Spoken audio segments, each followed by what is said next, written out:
junto con el compañero Edilberto Castillo,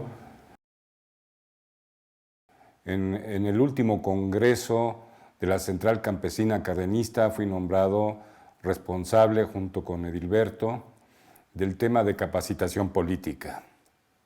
Y pues estoy aquí inaugurándome en esta actividad que hemos considerado importante que vuelva a hacerse, que se reanude esta actividad de la CCC, y en esta ocasión pues nos vamos a dedicar a hablar del 1 de mayo, que es, como sabemos, el Día Internacional del Trabajo. Vale la pena decir que el día de hoy habrá aquí en la Ciudad de México una muy grande manifestación, sobre todo de los sindicatos que pertenecen a la Unión Nacional de Trabajadores, organización a la que también pertenece la CCC, y entonces queremos pues hacer una explicación de la importancia de este día a través de este vehículo tan importante que es el canal cardenista que pueden ver ustedes en Ustream. La idea es que tanto en sus comités municipales como en sus comités estatales, compañeros, ustedes vean estos videos. Una vez que termine el video, se reúnan, discutan, examinen, debatan las ideas y nos puedan después mandar por Face sus comentarios relativos a lo que entendieron, a lo que no entendieron, a lo que les pareció interesante, para que podamos nosotros en otras posteriores presentaciones podamos con ustedes abundar en aquello que no quedó claro o aquello quedó confuso. Así es de que pues los conminamos para que hagan ustedes sus comentarios en el Face. Y para empezar este programa por Ustream, vamos a ver un video que nos va a explicar en forma sucinta qué ocurrió el 1 de mayo de 1886 en la ciudad de Chicago y por qué a partir de estos acontecimientos vamos a empezar el Día Internacional del Trabajo, que hoy, como en todo el mundo, podemos decirles a ustedes, la clase trabajadora se congrega para celebrar, para festejar aquel acontecimiento, conmemorar aquel acontecimiento que va a tener enormes repercusiones en la vida de los trabajadores que logran conquistar la jornada de 8 horas, pues podríamos decir, para toda la humanidad. Así es de que vamos a ver este video que dura 9 minutos y que nos permite tener una idea sucinta, clara, de lo que ocurrió el 1 de mayo de 1886 en Chicago. Veamos el video.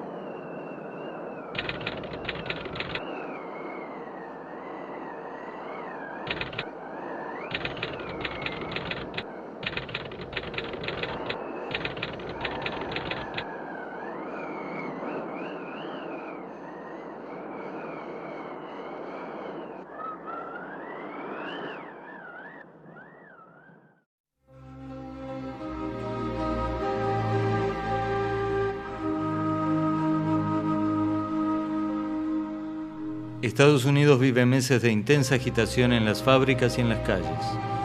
Finalmente, el 1 de mayo es convocada la primera huelga general por las 8 horas.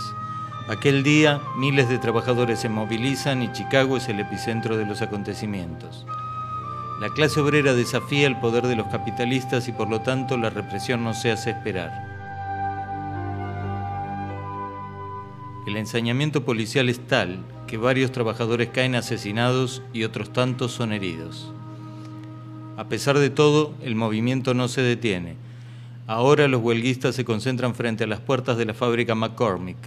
Allí, la patronal impide la organización y acaba de despedir a más de 1000 obreros. Spies, dirigente anarquista, lidera el acto. Sus palabras son interrumpidas cuando un grupo de carneros se hacen presentes para quebrar la huelga. Los enfrentamientos no tardan en llegar, pero en ese instante la policía comienza a disparar a mansalva. 6 muertos y varios heridos es el saldo. La ira obrera se ha apoderado de la ciudad de Chicago. Miles y miles comienzan a concentrarse en los alrededores de Haymarket, en repudio de la represión. Uno tras otro, los discursos de los dirigentes socialistas y anarquistas se suceden. Todo transcurre en aparente calma, hasta que repentinamente la policía vuelve a arremeter contra la muchedumbre. En medio de las corridas estalla una bomba. Se producen detenciones masivas y los dirigentes son apresados. Se los acusa de ser los autores del atentado.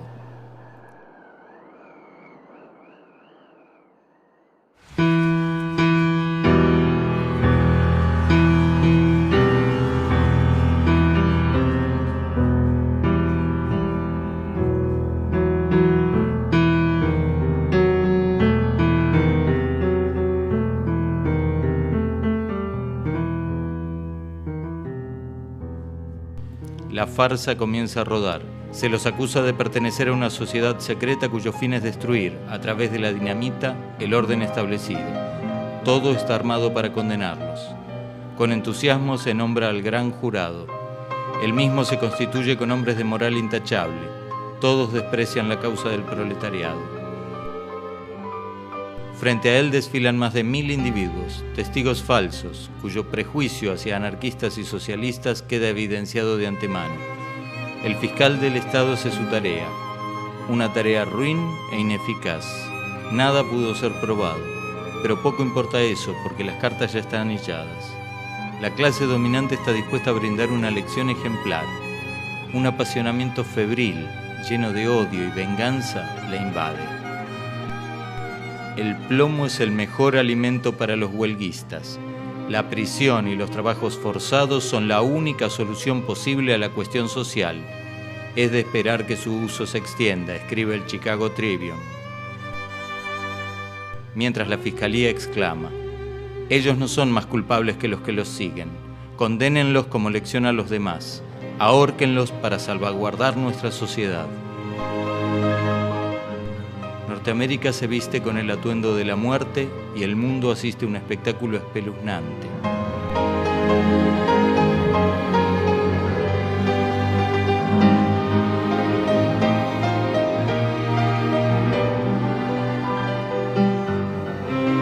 Ríen, les leen la sentencia, les sujetan las manos por la espalda con esposas. Les ciñen los brazos al cuerpo con una faja de cuero y les ponen una mortaja blanca como la túnica de los catecúmenos cristianos.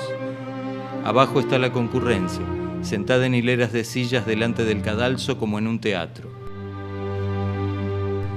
Firmeza en el rostro de Fisher, plegaria en el de Spies, orgullo en el de Parsons. Engel hace un chiste a propósito de su capucha. Spies grita: la voz que vais a sofocar será más poderosa en el futuro que cuantas palabras pudiera yo decir ahora.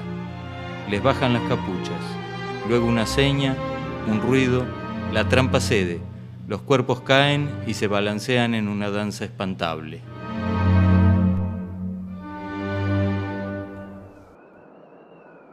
Albert Parsons, Auguste Spies, Georg Engel, Adolf Fischer, Louis Ling, Michael Schwab y Samuel Fielden. Sus nombres quedarán grabados para siempre. Las muertes de los mártires de Chicago no fueron en vano. Los capitalistas pudieron silenciar sus voces, pero como predijo Spies, la suya y la del resto de sus compañeros se volvieron poderosas.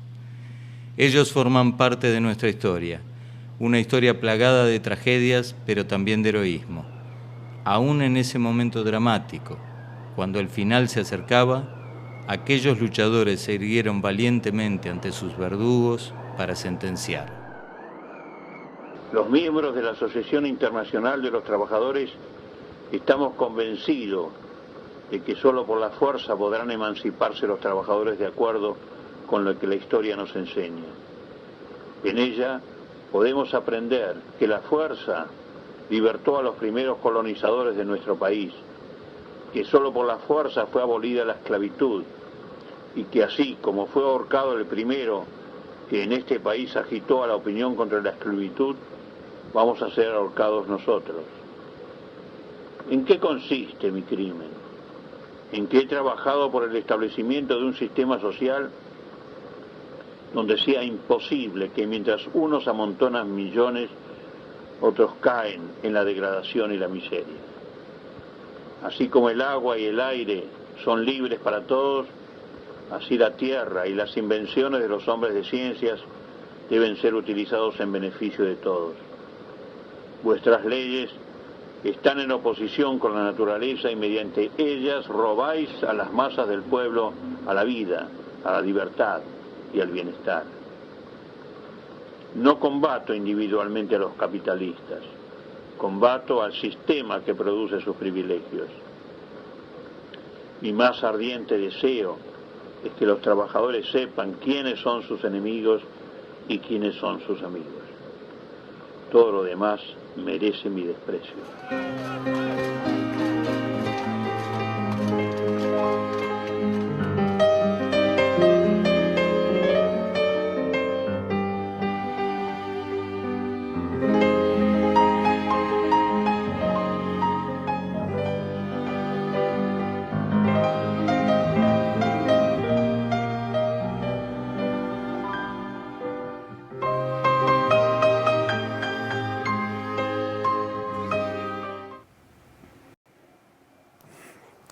Bueno, pues han visto ustedes ya este video que en síntesis nos recuerda lo sucedido en Chicago allá en 1886, donde creo que vale la pena destacar algunas cosas de este video y básicamente yo destacaría el hecho de que estando en el High Market, es una plaza, llegan los policías a la hora que la gente está, los trabajadores están reunidos en esa plaza y avientan una bomba del lado donde están los trabajadores hacia donde están los policías. Esa bomba estalla y mata a un policía. Obviamente la policía va a responder también a balazos y entonces se hace allí una refriega y una situación en la que va a haber muertos, sobre todo del lado de los trabajadores, y van a ser apresados sus líderes, juzgados y ahorcados. Creo que vale la pena destacar el hecho de que cuando se avienta la bomba, es seguramente una persona que no pertenece a la clase trabajadora, porque a los trabajadores no les convenía esa provocación. Es decir, se trata de un hecho armado por la propia policía, sin que los policías que están ahí sepan, para que respondan en una forma violenta y entonces pueda producirse el hecho que se produjo de violencia, de represión, de encarcelar a los dirigentes y de mandarlos a la horca. Efectivamente, este acontecimiento va a traer como resultado que el movimiento baja su intensidad, pero lo más interesante de todo es que los trabajadores van a lograr la jornada de 8 horas. Y creo que vale la pena destacar con ustedes lo que en estos días leí en el caso de Alemania, donde se habla de que la jornada de 48 horas se va a transformar en una jornada de 40 horas. Es decir, un día menos de trabajo. Pero lo interesante es que el gobierno se compromete a pagar ese día a los trabajadores y que de esta manera puedan haber más fuentes de trabajo, o sea que se incorporen muchos desempleados. Ahorita vivimos en un mundo donde hay 200 millones de desempleados, se puedan incorporar al reducirse la jornada de trabajo se puedan incorporar más gentes a laborar. Esto resulta interesante, creo que podemos pensar que ese ejemplo que está dando, esa salida que está dando, transitoria, parcial a la crisis Alemania, se pueda realizar en otras partes del mundo. Bien, como vimos en el video, la lucha de los trabajadores en Chicago ya tiene 130 años. En esos 130 años podemos decir que la clase trabajadora ha logrado sus sindicatos, sus asociaciones, sus federaciones, sus confederaciones, ha logrado el derecho de huelga, ha logrado su aguinaldo, sus vacaciones pagadas, el pago de utilidades, su pensión, su jubilación, su indemnización constitucional en el caso de ser retirado, en fin, un conjunto de derechos que están ahí presentes para la clase trabajadora.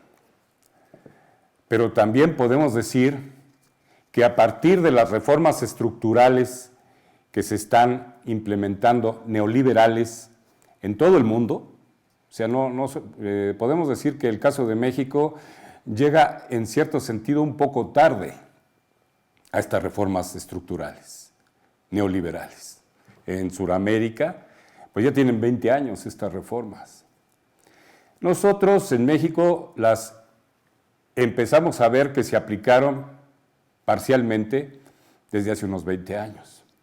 Podemos hablar del caso, por ejemplo, de las reformas al campo, del fin del reparto de la tierra, por ejemplo, o de la instrumentación a través de la financiera rural de crédito solamente al que tiene garantía, al que puede dar una garantía, que si es ejidatario o comunero, la tierra no puede ser garantía. O sea, la garantía necesariamente tiene que ser un bien, un carro, una casa, un terreno propio. Esta serie de medidas pues dejaron fuera del apoyo crediticio a todos los trabajadores, a los campesinos, ejidatarios, comuneros del sector rural.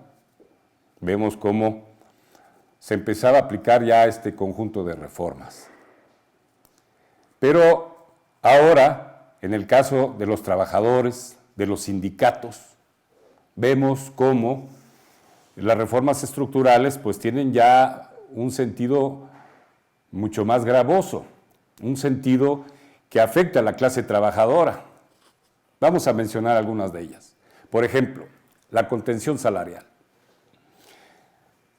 Los aumentos que están dando a los trabajadores del servicio público son de 3,5, 4%, 5% de aumento salarial. La inflación anda en el 6, 7, 8%. Así es que el trabajador pierde 3 puntos porcentuales de poder adquisitivo.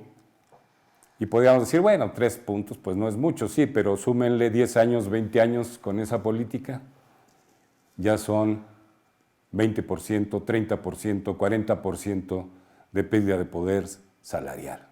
Así es de que las reformas neoliberales están en uno de sus aspectos fundamentales es contener los salarios. Y a eso ya vienen gustosos el sector privado. El sector privado dice, bueno, pues si el gobierno no aumenta más que 3,5, 4%, pues nosotros no vamos a ofrecer más. Entonces, obviamente que esa política pues, va a favorecer bastante al sector privado también. Con gusto la aplican, ¿no? También tenemos el caso, por ejemplo, de las restricciones al derecho de huelga. Hay algunos estados, como el caso de Michoacán, en donde ya están aplicando un criterio en el sentido de que la huelga debe ser, en el caso de las universidades y de los centros de enseñanza media superior y superior, la huelga debe ser realizada con puertas abiertas, es decir, sin que se pare las labores, que es una de las condiciones que establece la Ley Federal del Trabajo, el paro del trabajo. No, siguen trabajando. Esa es una medida para bajar los efectos de la huelga. En lugar de buscar soluciones, buscan restricciones al derecho de huelga. Y podemos también hablar en el caso de que las juntas de conciliación y arbitraje aplican criterios políticos, dijéramos, con recomendaciones que vienen del sector ejecutivo, del poder ejecutivo, porque las juntas no están en el poder judicial, sino en el poder ejecutivo, y entonces reciben línea en el sentido de aplicar este o este otro criterio, y eso es para minimizar o para quitar derechos a los trabajadores. También podemos hablar del outsourcing, que es una forma mediante la cual una agencia proporciona a sus propios trabajadores a otra empresa, pero aunque la ley dice que debe tener el respaldo suficiente para responder a sus demandas laborales, en realidad se trata de una acción mediante la cual el principal absorbedor del trabajo, que es la empresa principal, evade sus responsabilidades laborales y las traslada a una empresa, agencia, que no tiene con qué responder. Y vemos aquí, por ejemplo, el caso, vean ustedes el outsourcing muy claramente en el metro de la Ciudad de México. Los que andan haciendo la limpieza no son sindicalizados, son gente que mediante un outsourcing está haciendo el trabajo de limpieza en el metro. Están metiendo gente ya de la tercera edad, porque un trabajador de la tercera edad dice, pues, con que me den trabajo ya estoy del otro lado. No le hace que le paguen el más bajo de los salarios. Así es de que, de esta manera, la empresa Metro, pues a sus sindicalizados sí les da un conjunto de prestaciones, pero a los viejos, a veces los ve uno ahí viejos, sesentones, setentones, ochentones, señoras, tienen que trabajar a veces desde muy temprano. Todavía no se levanta usted cuando ya están ellos barriendo los vagones del metro, y lo van a hacer porque este outsourcing les está dando el trabajo para el metro, y el metro dice, bueno, no son mis trabajadores, son tus trabajadores, tú te entiendes con ellos. Aunque la ley diga que se tiene, la empresa principal es responsable subsidiaria, ya no como decía antes la ley. La ley decía que la empresa que recibía los servicios era la responsable principal, ahora ya no, es subsidiaria. Primero hay que demandar a la agencia. De esta manera, pues se hacen nugatorios derechos de los trabajadores, y no se hable del caso de empresas que no saben qué hacer con un grupo de trabajadores y los trasladan, crean otra empresa, un outsourcing, los trasladan, los hacen renunciar, les dicen te vamos a dar el trabajo allá, pero ya con otras condiciones laborales, menores. O sea, el conjunto de medidas que se están implementando, ¿verdad?, para la clase trabajadora, pues llevan a una situación en donde si seguimos avanzando así, vamos a llegar otra vez a la situación de Chicago en 1886. Y desde luego, pues esa medida, esa situación de mantenerse va a llevar al empobrecimiento de la clase trabajadora cada vez más, menos poder de compra, y va a llevar, entre otras cosas, a que se ahonde la crisis. Es decir, empobrecer a los trabajadores significa ahondar la crisis, significa ir al abismo. No vamos a salir por esa vía de estas crisis recurrentes que estamos viviendo, va a ser ir a la catástrofe. Necesitamos que la clase trabajadora recupere su poder de compra para salir de la crisis, para que haya demanda, para que haya venta de artículos, para que las empresas aumenten su producción y aumenten el trabajo. Esa es la vía correcta. Pero vamos a ver por qué las empresas tienen que aplicar estos criterios de acuerdo con su lógica, de acuerdo con sus necesidades, tienen que aplicar estos criterios de mayor explotación de la clase trabajadora. Y vamos a ver un video que nos va a dar luz en el sentido de lo que significa la tendencia decreciente de la ganancia. Vamos a dar esa explicación, pero es interesante que veamos el video para que veamos en qué lógica, en qué proceso necesario están metidas las empresas al momento de producir y por qué, a pesar de que venden más, sus ganancias se reducen, pero las quieren cobrar con la clase trabajadora. Vamos a ver el video.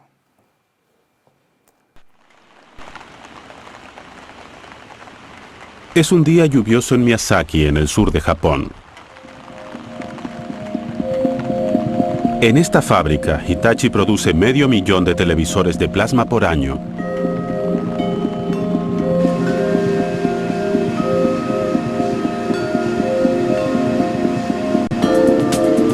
Esta pantalla de televisor parece normal, pero si miramos de cerca veremos dos placas de cristal unidas.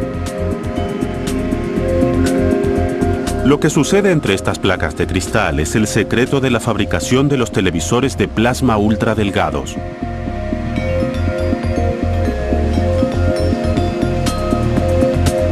Entre las placas hay una matriz formada por 1.000.000 de células individuales y diminutas.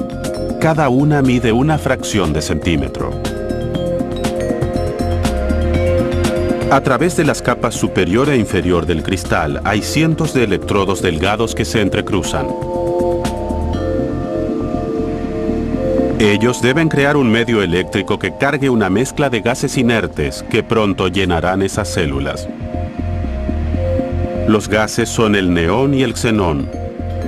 Cuando están cargados de electricidad, crean plasma.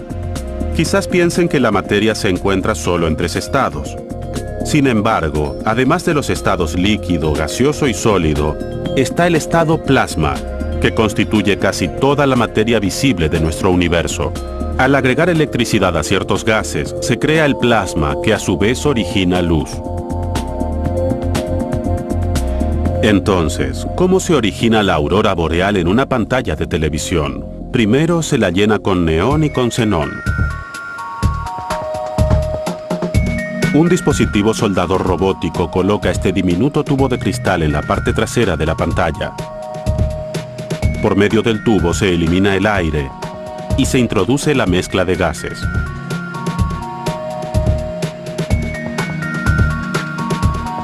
Una vez que el tubo está colocado, el panel se envía a un lugar donde están los gases. Los paneles entran de a 16 en esta larga cámara. Aquí se introducen el neón y el xenón en las células. Ese es el primer paso para crear plasma.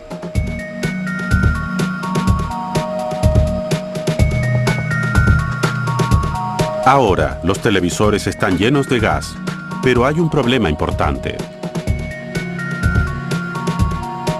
El neón y el xenón cargados solo generan luz ultravioleta que es invisible al ojo humano. ¿Cómo se arregla esto? La solución está en la química. Cada célula se cubrió alternadamente con una sustancia química roja, verde y azul llamada fósforo. Y lo que esto implica se verá en la zona de pruebas.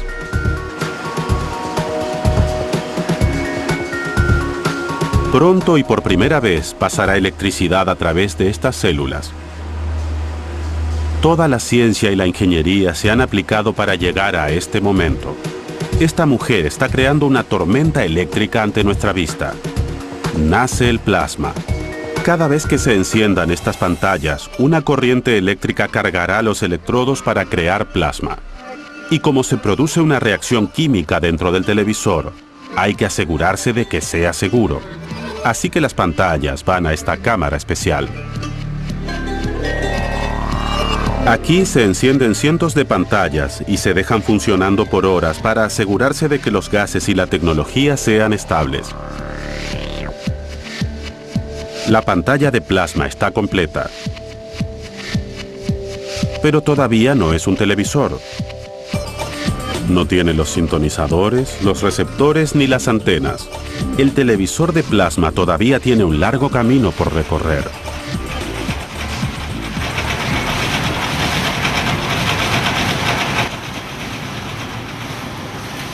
Generar la visión y el sonido implica utilizar una gran cantidad de componentes individuales que se colocan de a uno por vez en miles de placas base.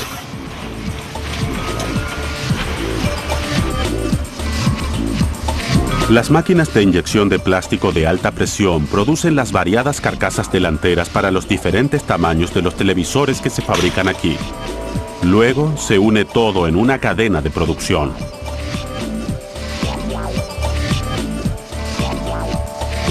Las placas base que controlan la señal, la electricidad, los formatos y los sintonizadores se ubican en el interior de la cubierta trasera del televisor.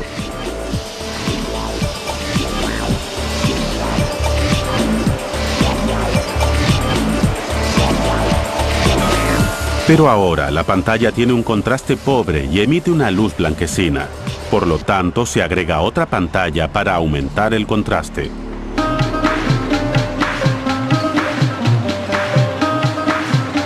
Luego se controla todo.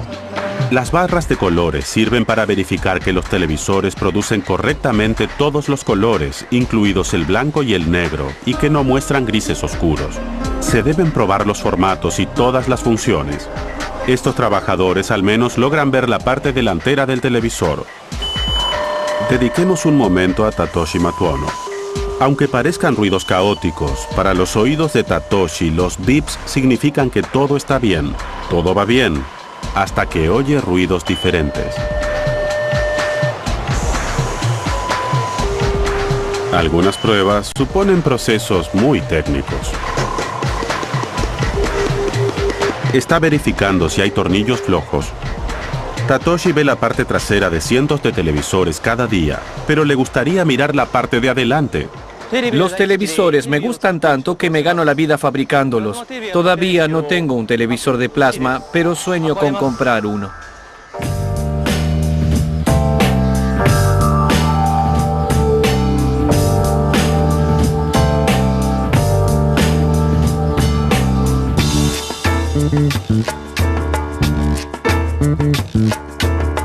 Después de embalar, todavía se hace un último control reservado para 1 o 2 televisores.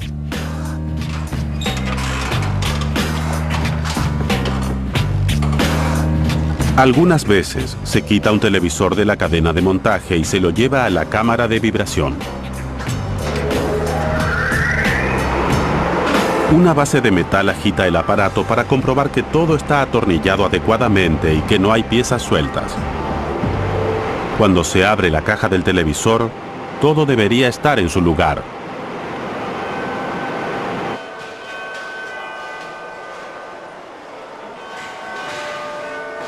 Al final del día, los aparatos se cargan en camiones. Pronto se enviarán a todo el mundo para ser vendidos. Si bien es el final de la fabricación de este televisor, no es el final de la historia del plasma. Lo que comenzó en el firmamento con la aurora boreal llegó al espacio.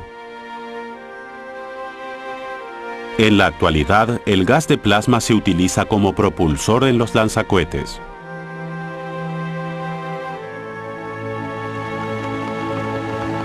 Y en la fábrica de Japón, los televisores sueñan plácidamente con las imágenes que mostrarán al mundo y con los países que visitarán.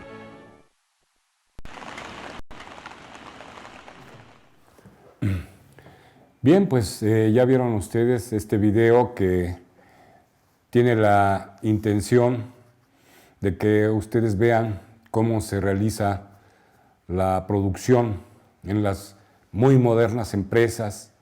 Podemos hablar de empresas de televisores, de computadoras, de celulares, de automóviles, donde los procesos productivos ya interviene poca mano de trabajo, poca mano de obra humana, fuerza de trabajo humana. Y por otra parte, pues ya son las máquinas las que hacen el trabajo que antes hacían los trabajadores.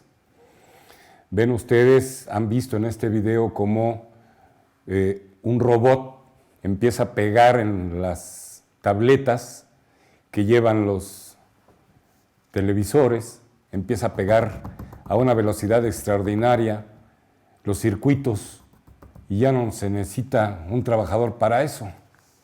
Ya han visto cómo en las bandas los televisores entran en determinado lugar para ahí le agreguen otros componentes.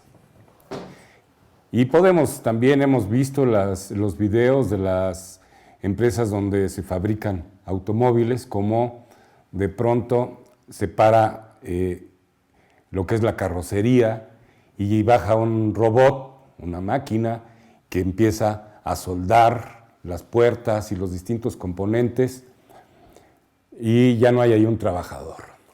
Así es de que los modernos procesos productivos de producción tienen una característica: desplazan fuerza de trabajo humana. Y entonces tenemos 200 millones de desempleados. En el mundo, 200 millones de gente sin trabajo. Y no estamos considerando a lo que se llama los que trabajan por cuenta propia. O sea, aquella gente que pone un puesto de tamales, un puesto de vende chicles, agua, un puesto donde vende fruta, donde vende tacos, que no nada más es en nuestro país, sino en todos los países emergentes o los países subdesarrollados sobre todo, en donde se da esa suma millonaria de personas que trabajan por cuenta propia y que, entre otras características, pues no tienen seguro social, no tienen reparto de utilidades, no tienen aguinaldo, no tienen esas prestaciones. Así es de que los modernos procesos productivos se realizan desplazando la fuerza de trabajo humana. Hay quien dice que se va a crear en un momento dado una sociedad en la que ya no se necesite el trabajo humano. Pues nos vamos a preguntar en dónde va a ser posible esa sociedad, porque si ya no se necesitan trabajadores y vamos a tener puros robots, vamos a ver si los robots van al mercado a comprar naranjas, plátanos, tacos, comida. ¿Quién va a comprar todo lo que se produce si ya no se va a requerir del trabajo humano? Evidentemente eso no es posible, porque sería tanto como pensar en un sistema donde se acaba la humanidad. Pero las modernas empresas, llevadas por la competencia feroz, por la necesidad de subsistir en un mercado supercompetido, tienen que hacer inversión cada vez más fuerte, en el ámbito del capital que se llama constante. Es decir, invertir no solamente en una maquinaria, una nueva máquina, sino invertir en todo un sistema de producción robotizado, con pocos trabajadores. Su inversión es cada vez más grande ahí. No les queda otra, tienen que hacerlo, porque si no lo hacen, salen del mercado. Tenemos el caso, por ejemplo, de Apple, que es una empresa que se ha trasladado su producción a China, porque sabemos que los salarios son mucho más bajos allá, aunque hay algunos que dicen que ya los salarios en México son iguales que los de China en algunas regiones de China. Entonces Apple pasa su producción a China y allá va a hacer enormes inversiones para poner un sistema como el que ustedes han visto ahorita en el video. Entonces, al reducirse la inversión en el capital variable es el que se hace en la fuerza de trabajo humana. Y se llama variable porque si el empresario invierte 100, recibe 100 de lo que pagó por salarios, tiempo necesario de trabajo, más otros 100 que se va a hacer el plusvalor de trabajo excedente. Es decir, en el caso de lo que se invierte en fuerza de trabajo humana, va a recibir el empresario, se le va a regresar lo que pagó en salarios, más un excedente, un plusvalor. En cambio, la inversión que hace en capital constante, ahí no hay ese acrecentamiento de valor. Lo mismito, aunque sea mucho dinero lo que va a invertir en sistemas modernos de producción robotizados, cada vez más, lo mismito que invirtió, eso mismo se va a trasladar igualito, sin acrecentarse a las unidades producidas. Les pongo un ejemplo. Apple invierte $1,000 millones en un nuevo sistema productivo para sacar sus celulares. Y va a producir, con esos $1,000 millones va a producir 1 millón de celulares. Entonces, si hacemos cuentas, invirtió 1,000 millones, produce 1 millón de celulares, quiere decir que va a trasladar un valor de $1,000 a cada celular. $1,000 a cada celular. Como ustedes verán, lo mismo que invirtió es lo mismo que va a recuperar. Pero si está invirtiendo, por ejemplo, $100 millones en fuerza de trabajo, le va a regresar los 100 millones que pagó de salarios más un excedente de 100 millones más de plusvalor, de plusvalía. Entonces veamos cómo su inversión es muy grande en el capital constante, el nuevo sistema productivo, la nueva maquinaria, la nueva tecnología, y en el otro se va reduciendo y se va haciendo chico. Entonces eso va a hacer que finalmente, aunque produzca más, su ganancia se reduzca. Entonces, ¿qué hacen las grandes corporaciones frente a ese fenómeno? Dicen, pues vamos a tener que sacar de algún lado esta pérdida de ganancia y vamos a sacarla de los trabajadores. Y imponen un sistema de reformas neoliberales en todo el mundo, en donde los salarios van homologándose a la baja. No hace ni un mes o dos que aquí, en la Ciudad de México, un representante de la AFL-CIO dijo que en Estados Unidos hace 20 años que no se aumentan los salarios. Y no se aumentan los salarios porque los países desarrollados sacan buena parte de su producción hacia los países emergentes, subdesarrollados, donde los salarios son mucho más bajos. Y de esa manera le dicen a los trabajadores, si tú quieres ganar más, vamos a pasar nuestra empresa a China, a México, a Guatemala, a Belice, a un país que tiene bajos salarios. Así es de que los trabajadores dicen, no, espera, me contengo mi demanda salarial porque sí, no me conviene. Así es de que esta situación de tener que invertir tanto en sistemas modernos de producción, como han visto ustedes en el video, y de ir reduciendo a lo que es la gallina de los huevos de oro, que es la fuerza de trabajo humana, está llevando a las reformas estructurales neoliberales que están trayendo como consecuencia el empobrecimiento de la clase trabajadora. Es decir, ¿qué va a pasar? Lo que va a pasar es que vamos a una crisis mayor. Vamos a una crisis mayor. Porque si la empresa produce cada vez más gracias a estos sistemas, si antes producía 1 millón de televisores, ahora va a producir 20 millones de televisores, pero los que compran en todo el mundo son trabajadores, no aumentan su poder de compra, pues ¿quién va a comprar esos 20 millones de televisores? ¿Se entiende? Vamos a una crisis de mayor dimensión. Así es de que tenemos que parar eso, y la clase trabajadora tiene que luchar, la clase trabajadora. Qué bueno que hoy hay un acto muy importante, muy representativo en el Zócalo de la Ciudad de México, donde los trabajadores están procesando ya una mayor unidad, una mayor fuerza. Se necesita que los trabajadores procesen su unidad, su fuerza, su conciencia y hagan uso de sus derechos constitucionales. Es decir, que su lucha sea en el marco legal y constitucional. que no se vayan con los cantos de sirena que por ahí les están diciendo que cambien el sentido de la lucha, de ninguna manera. La lucha tiene que ser en el marco de la Constitución y de la demanda de los derechos elementales de la clase trabajadora y del pueblo, no solamente de la clase trabajadora. Se necesita que la clase trabajadora tenga más peso, más organización, más conciencia, y que superen sus diferencias coyunturales los trabajadores para lograr aspectos de unidad y de identidad en el ámbito político, social, cambiar el rumbo.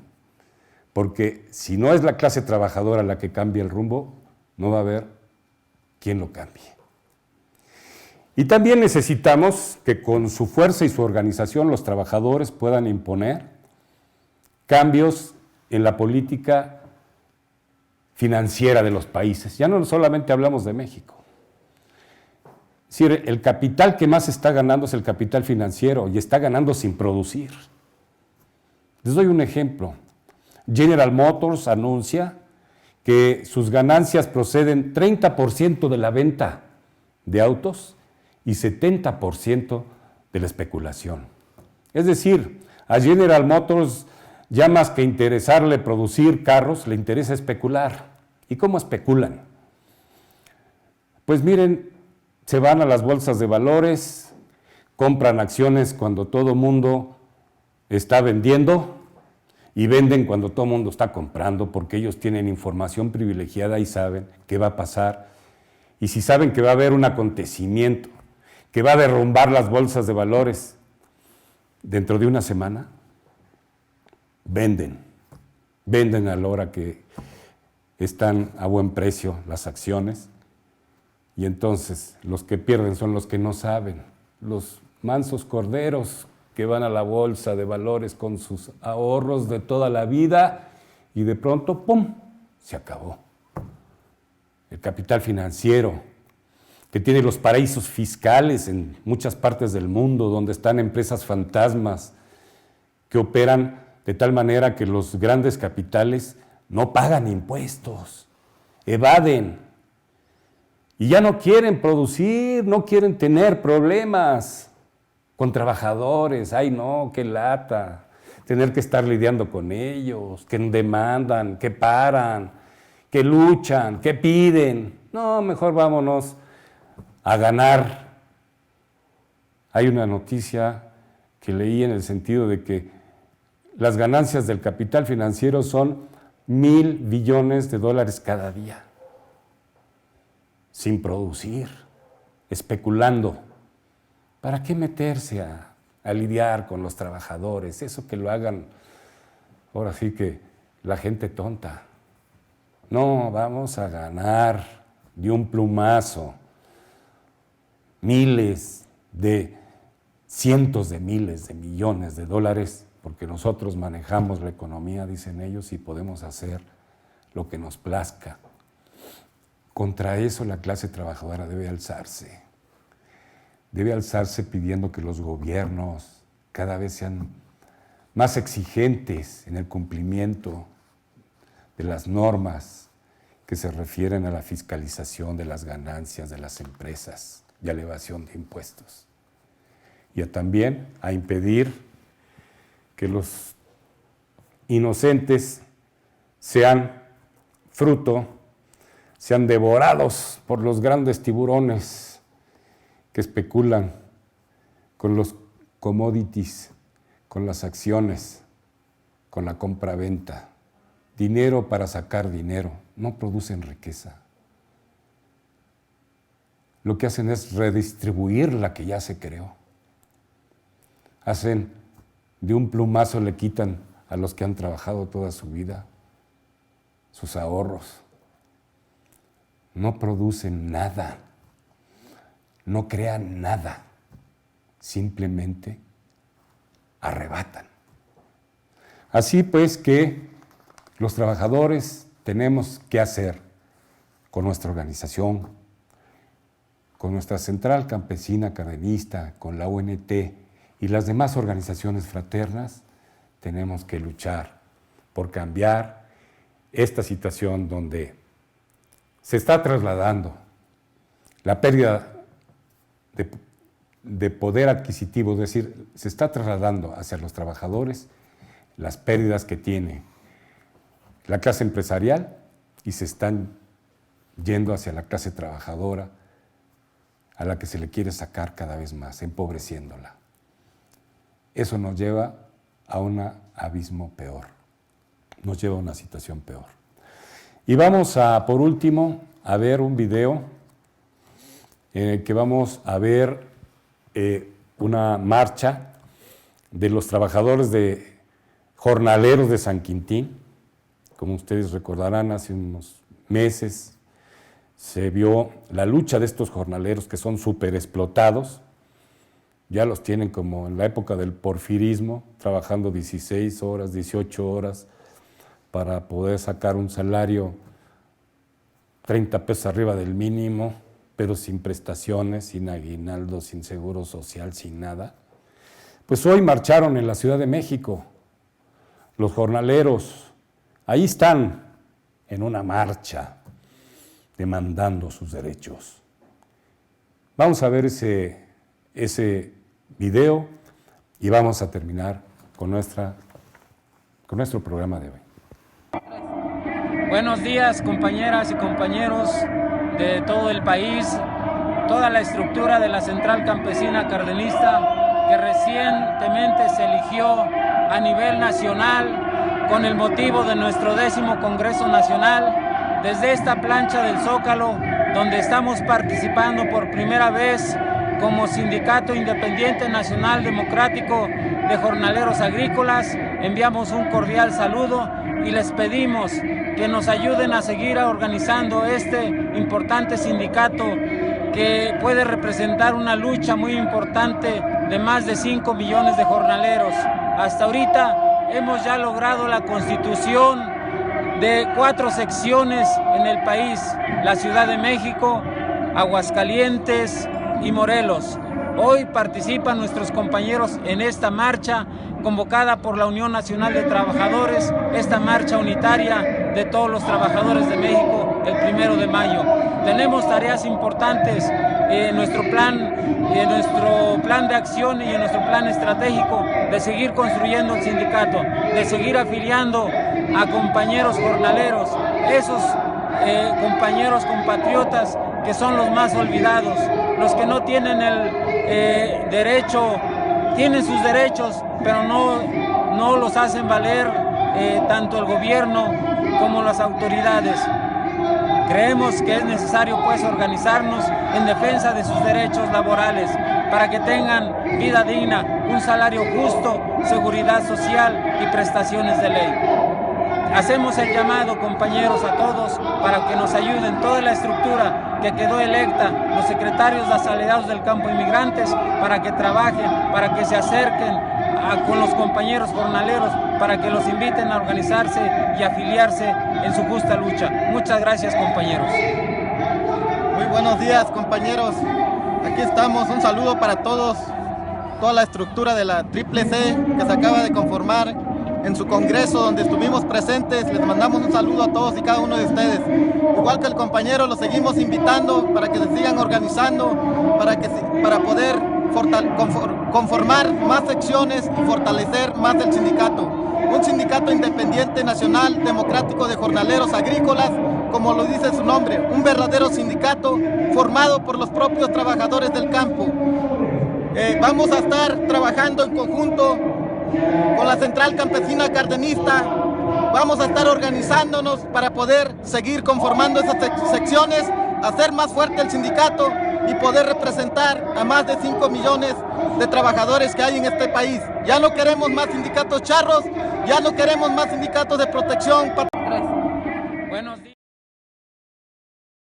El video de los jornaleros de San Quintín que están dando la muestra a los jornaleros de todo el país y a los trabajadores de todo el país de su disposición a luchar, a pesar de que, pues obviamente ellos saben los riesgos que corren por demandar sus derechos laborales. Así no van a pedir algo más que se cumpla lo que dice la ley. Y ustedes saben cuáles son los riesgos. Bueno, pues ahí están ya ellos luchando. Debo decirles que sabemos que las empresas ya hicieron contratos de protección con las centrales tradicionales para defenderse y para impedir que los trabajadores obtengan sus derechos. Y les dijeron, bueno, si quieren ganar 40 pesos más, pues ahí están 2 surcos más. Así es de que les ofrecen más, pero les dan más trabajo. Entonces hacemos un llamado a nuestros compañeros de la CCC para que estén pendientes a fin de que podamos constituir las secciones del Sindicato Independiente de Trabajadores Jornaleros de San Quintín en todo el país, cómo lo vamos a instrumentar, que estén pendientes de ello, y también de la jornada de boicot que se va a hacer contra la empresa Driscoll el 14 de mayo en todas las tiendas en donde venden los berries, que son las fresas, las zarzamoras, el arándano, que se produce con la sangre, el sudor y el sufrimiento de los jornaleros, y que pues usted puede saborear, o ustedes pueden saborear ignorando todo eso. Así es de que se va a hacer un boicot para que no se compren esos productos, a fin de que la empresa recapacite y pague lo justo a los jornaleros de San Quintín y de todo el país. Muchas gracias por haber estado con nosotros, compañeros.